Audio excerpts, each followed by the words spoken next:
revitalizing the spirit, restoring our community. Urban Family Talk. Welcome back. My goodness, this is Aaron the Addisons on Urban Family Talk. We are so glad that you listen for 3 hours a day to our commentary on social issues, what's happening with pop culture, politics, marriage, family, and the church. Joining us in studio, Abraham Hamilton III, public policy analyst for American Family Association, who represented AFA at the annual shareholders, Target's annual shareholders meeting, and we're getting the inside scoop. Listen, you didn't know. I hope y'all went and grabbed a bucket of popcorn. You didn't know that you were getting all of this. You're welcome. I'm Miki, by the way. And I'm Will, and that's Likeness by Flame and Jason. Man, we're going to go quickly back to Abraham because this is really just getting good. So you stand up and you kind of get a briefing. So I stand up. I am rebuffed before I speak, basically. Goodness. And the strategy that the Lord gave me, instead of, pounding my fist and, snarling at the mouth, and preaching a sermon. As was expected. I'm sure. Yes.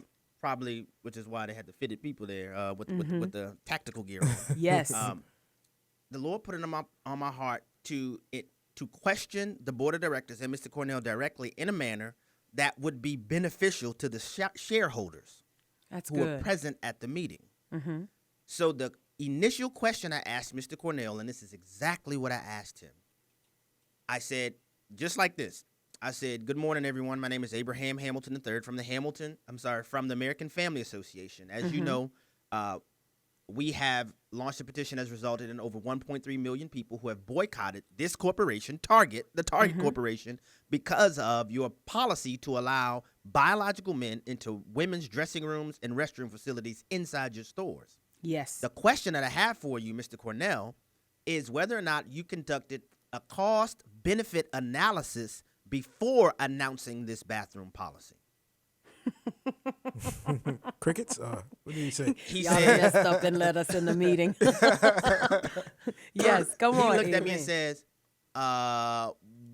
well, he goes into his political rhetoric. That he's already shared. If you've seen him on MSNBC, on Squawk Box, and everywhere else, and referred to the fact that we have now 1,500 stores, because I remember when Tim Wildman met with him in Minnesota, it was 1,400 stores. He said we now have 1,500 of our 1,800 stores that already have a third family restroom that is lockable, and if anybody's uncomfortable with our policy, they can go in there. Side note, that means you, who are listening to this radio, who believe men shouldn't be in the restroom with your wife and your daughter, you need to go in the family restroom. Correct.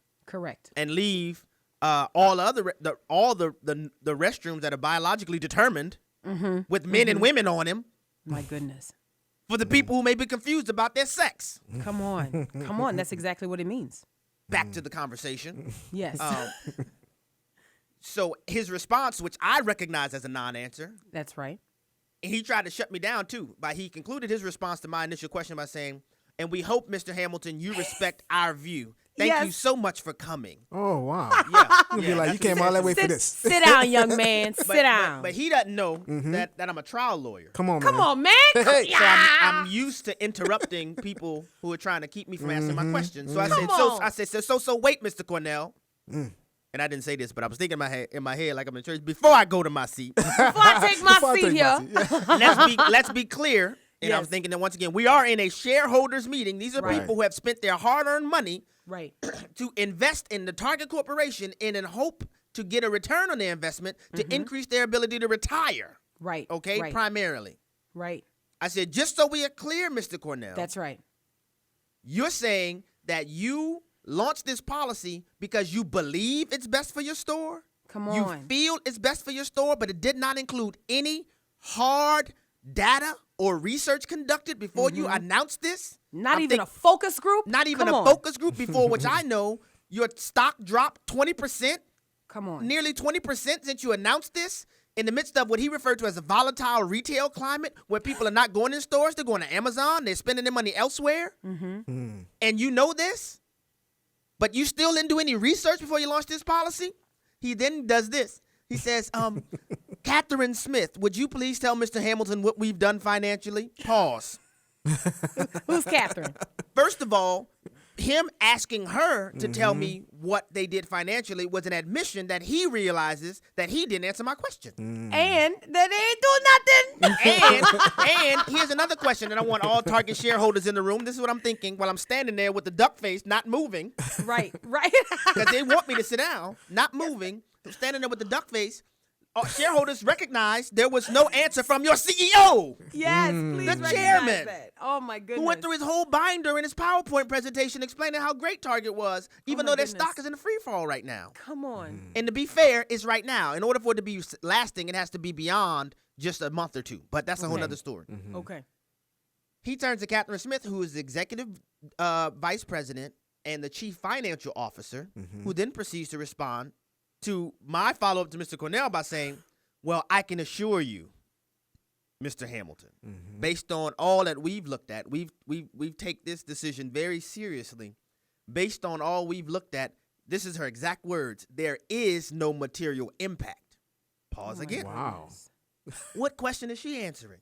Man. That wasn't my question. Right. That was. My question was, before y'all did this, did you conduct any analytics for basketball on. and sports terminology? Did you conduct any research? Any cogent corporation would surely do a cost-benefit analysis before they do anything that had the possibility of alienating a large swath of their customer base.